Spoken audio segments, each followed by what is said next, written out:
Welcome back, YouTubers. Notice anything different?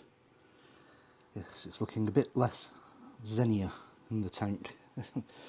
The wife went on a bit of a spree last night and decided that no, it was all coming out. It was actually starting to become a nuisance again, and spreading through the tank.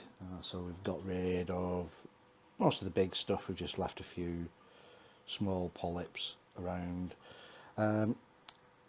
The reason that the zennia was growing so quickly brings me on to my second point, which is kind of why I'm making this video a week after I made the last one, when I kind of indicated in that video that I probably wouldn't do another one for a month. And I figured I'd do this one because basically the tank, as you can see, excuse me, is infested with green hair algae, and I figured, well, this is something that's actually going to hit. It's going to hit every aquarist at some point. I mean, you're always going to have a little bit of algae in the tank. You're never going to get away from that. But obviously, you know, that is too much. That is too much. So it needed to be dealt with. And I kind of mentioned that in the last post anyway. So initially, the first thing really is getting rid of the algae, and for that I added, you can see him down there, Bert, the algae blenny, doing his job as we speak, taking some of the algae there off the back wall.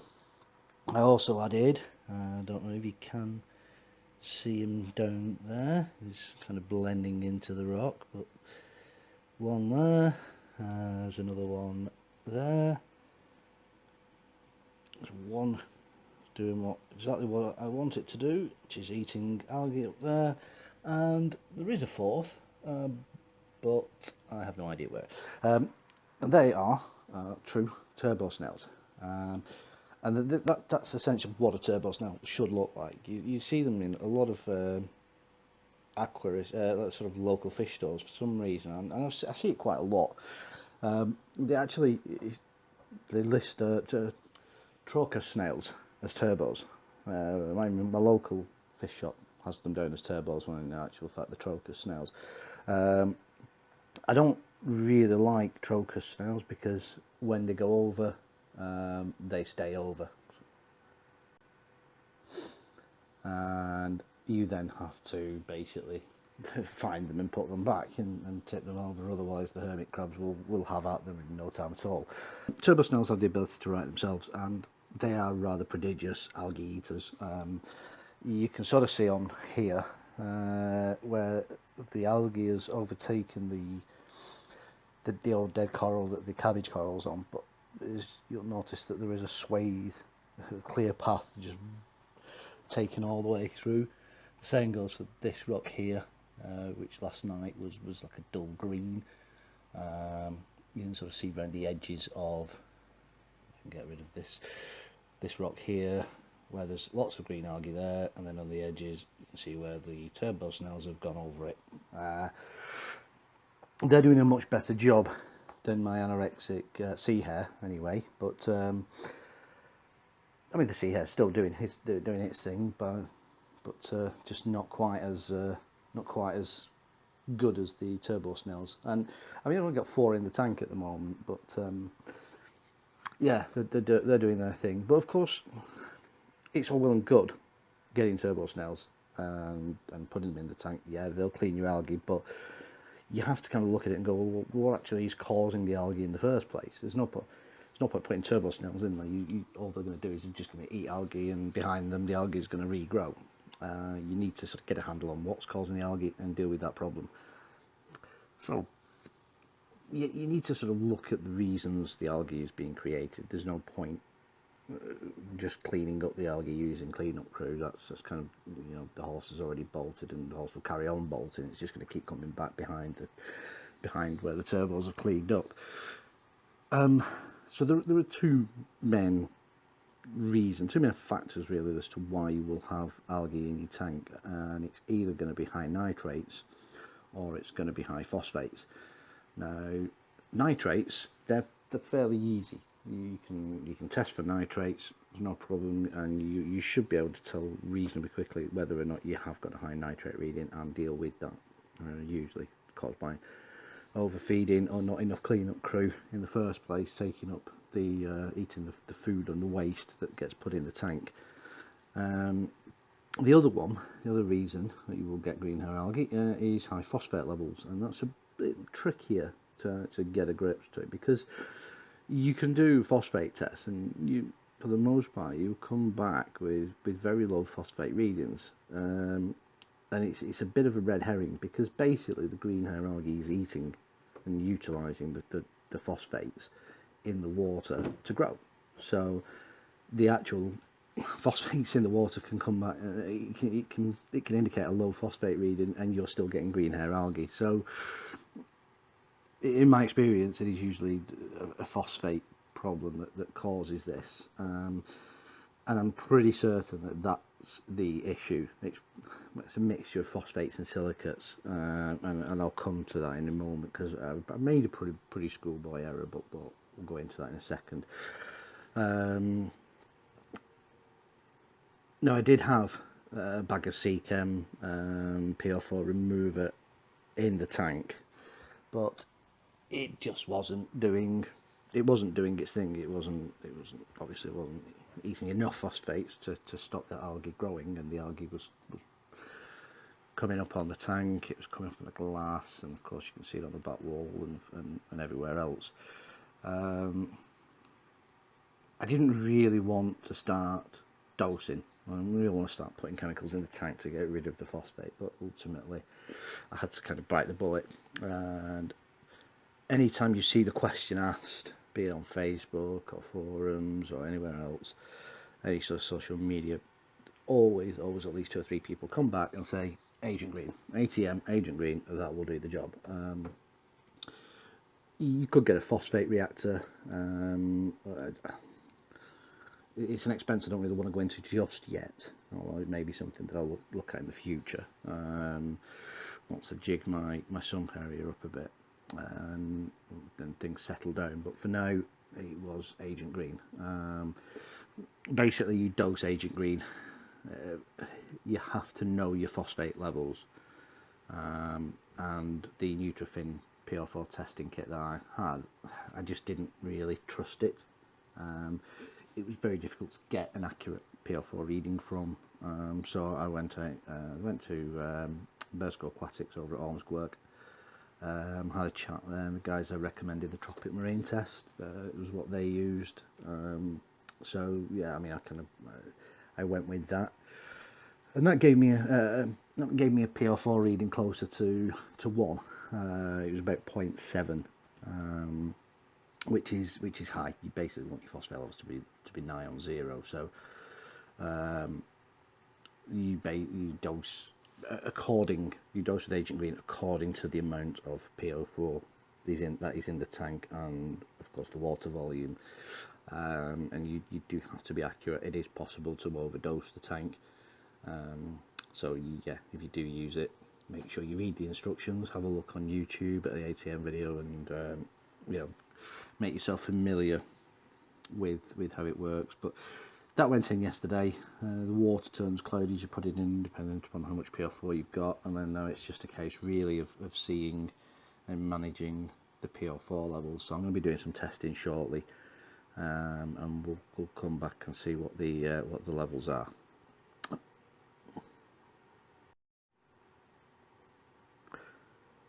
So I indicated before that I'd made something of a schoolboy error, and I thought I'd make a mention of this because it's something that you don't really see a lot of people go on about, certainly on YouTube, when it comes to putting in new tanks or cycling a tank, or just being generally an aquarist and keeping a tank. Sorry for maybe the wobbly video here, but I'm going to go and show you what this is. This is a TDS meter. Now, TDS stands for total dissolved solids, and basically it is an indication of how much crap is in your water. Now you measure tap water and it will go off the scale. Obviously any aquarists know you shouldn't be putting tap water in your marine tank. You want to be using reverse osmosis water. Now reverse osmosis water, basically, if you can have your own RO kit, it costs about 100 quid, you need plumbing in and you can create your own RO water, or you can buy it pretty cheap. I think it costs about 2 quid for 25 litres from my local fish store, and it's just easier to let them do it, to be fair, and they're not too far down the road. And basically, a marine tank will evaporate water, but it will only evaporate water. It will not evaporate salt. So you need to top up your tank with RO. It's basic marine fish keeping. Everyone should in theory know that before they start keeping a tank. Now, the thing that people then sort of forget is that they go and they get the RO water and they just put it in the top up, or you know they top the tank up with it manually, and then kind of forget about it. And they never really. They do a lot of people do a lot of testing of the water that comes out of the fish tank. They test for ammonia, they test for nitrates, test for calcium, and so on and so forth, and then completely forget that you do need to test your RO water. There's no point doing all that testing, you know, for things like phosphates, if all you're doing is dumping more phosphate and silicate back into the tank because your RO water is crap, or has gone off, or the LFS has sold you a dodgy batch because the membranes have gone. Everything that you do is utterly pointless. There's no point dosing a tank or doing anything to maintain a tank if the water that you're putting back in to top it up is full of silicates and full of crap and chloramines. So it is important. I mean, you can get one of these TDS meter. You can pick one of these up on eBay for about 5 quid. They're very, very cheap, and they are very, very important. I don't think enough is made of these from an aquarist point of view. Turn that on. I don't know if you can see that in this light, but basically there's a digital view there, and that's currently at 000, so it's not measuring anything at all.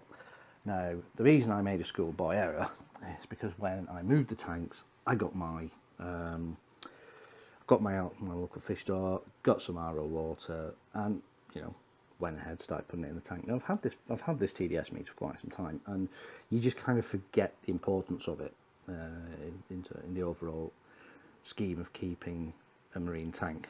And I did exactly that. I didn't test my RO water, and excuse me, the problem there was that my containers were contaminated. Apologies for the hoover, but there you go. So these are the small containers I use, because obviously you can see I'm not got a massive amount of space here where the tank is. So I take my 25 litre containers. I have two. I use one for RO and I use one for salt mixing. Never mix them up because, well, it's just bad form, and I mix them up. So basically I was putting RO from my salt mixer into these smaller tubs, and these smaller tubs then became slightly contaminated, and the RO water that I was putting into the tank via, excuse the mess under here, the RO water that I was putting in via the top up there was basically high in TDS. So for all the testing that I was doing, looking to find a reason why I was getting green hair algae and what was going on, was it too much lime, was it too much food, was it this, that and the other, and in actual fact it was me. I was doing it. So in an ideal world, when you test your water, you want to basically dip your TDS meter in, and that there gives me a reading of 0.06, which in actual fact is high. You basically want your TDS to be as close to 0 as possible. So we'll test what's in here, and again that's 0.06. That wasn't 0.06 yesterday, funnily enough. When I got this back and tested it, it was about 0.02 or 0.03 there or thereabouts. So something's happened to the water. There's not a great deal I can do about it right at this point. So, I mean, 006, don't get me wrong, it's a dinosaur better than what it was. It was about 16 previously, which when I sort of came across it and figured out what the hell was doing wrong. 16 is how you really basically just took all that water, threw it out. You make sure that your containers are cleaned, clean them out with Milton or a very weak bleach solution. Let it dry out in the sun. Make sure everything's clear. Get yourself some RO water, rinse it, clean it out with the RO water. Again, let it to dry, and you should, in theory, be good to go. You should then have a nice, fairly clean container. So I've got 2 of these now. They've been cleaned, and the RO water that I'm now putting in the tank should be of a decent enough standard that it won't be causing problems. So that, hopefully, once I do the tests, should bring the phosphate level down. I may have to redose with Agent Green. Yep, it is that much, but you know, if it means you have a nice tank, then that's the perils of this hobby, really. You know, nobody gets involved in marine fish keeping because they want to save money. Yeah, we'll do the testing. We'll see what we get. We'll do all the usual tests that I do at weekends. I'm paying special attention there to the phosphates, and we'll go from there, and I'll come back shortly and let everybody know what the results of my testing are, and also in terms of what sort of calcium and alkalinity levels I'm getting in the tank, and whether or not then that'll be the 3rd week since the tank went in. That should give me an indication, a good sort of idea of what's being used in the tank. It'll give me a base level then on what I need. Sorry, I just thought I'd get. Sorry, my cleaner ass was cleaning out the gills of my goby there. But yeah, sorry, easily distracted, aren't I?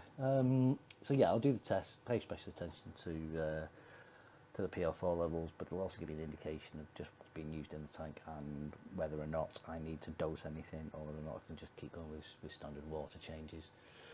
I'm not actually going to do a water change today. My intention is that I'll be doing water changes every 2 weeks rather than every week. But obviously that is based upon what readings I get from my testing. Okay, so done the testing.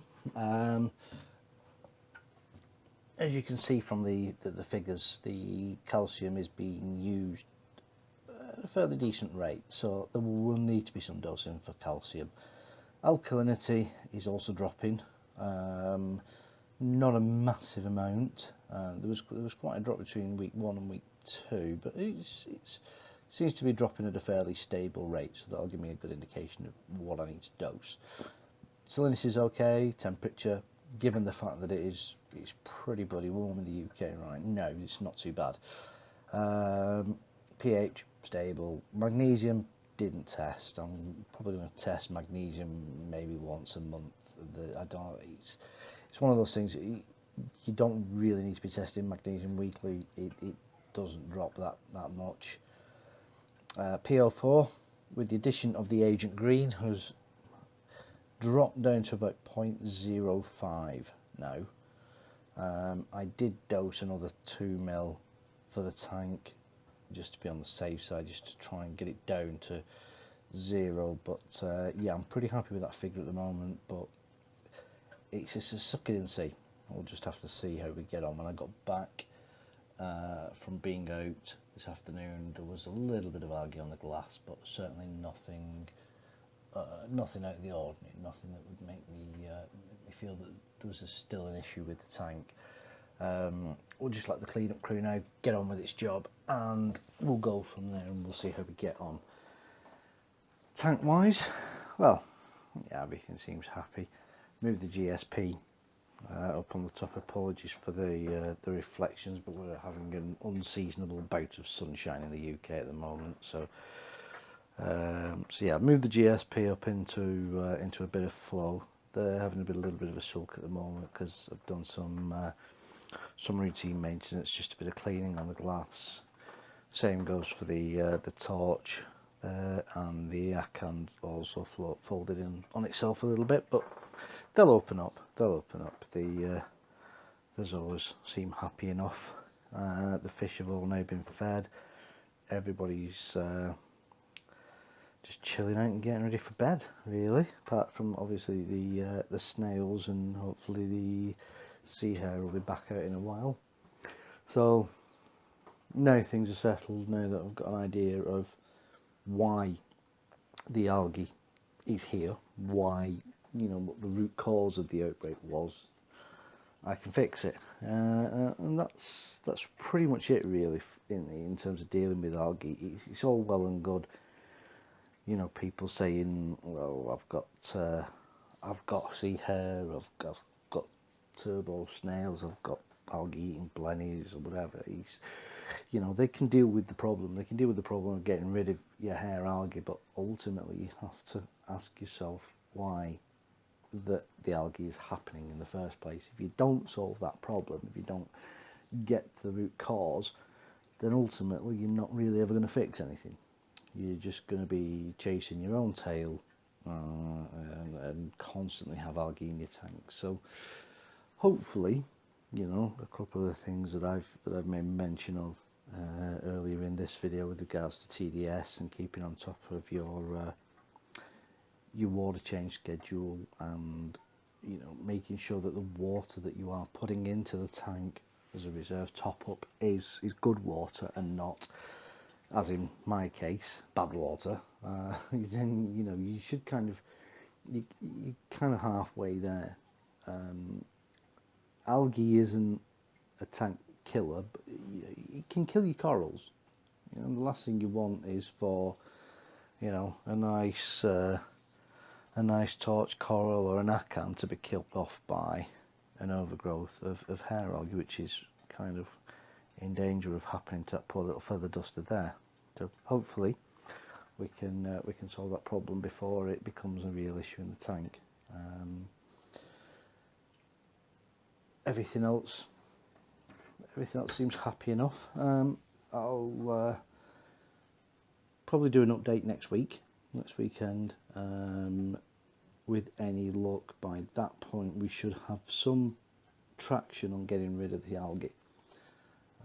Not just by the cleaning-up crew, but hopefully a reduction in its growth. I kind of half expect that there's going to be maybe a little bit of a bloom over the next few days, as the algae is starved of the phosphates in the tank, as it's starved of its food source.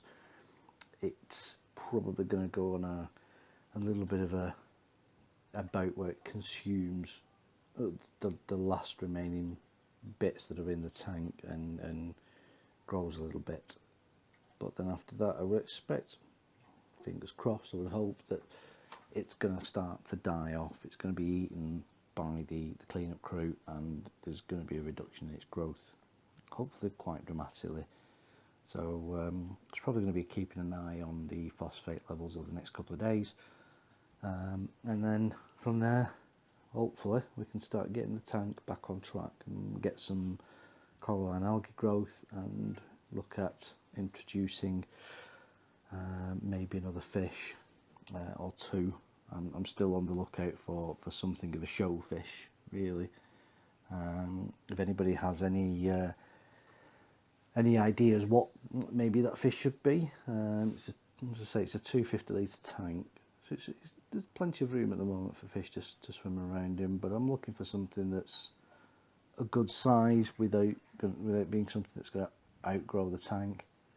I'm also going to look at maybe adding some more zoas. I do like the zoas, and we'll see what other additions get put in the tank. If anybody has any hints, tips, or any suggestions, right, yep, there he goes. My nefarious snail there, chucking himself off the top as he likes to do. So yeah, sorry, I'm so easily distracted. Yes, if anybody has any hints, tips, or anything they want to add or suggest, by all means, drop me a like, drop me a comment, and I'll be happy to reply. Hopefully, somebody will find this video helpful. Anyway, back next week. Thank you for watching.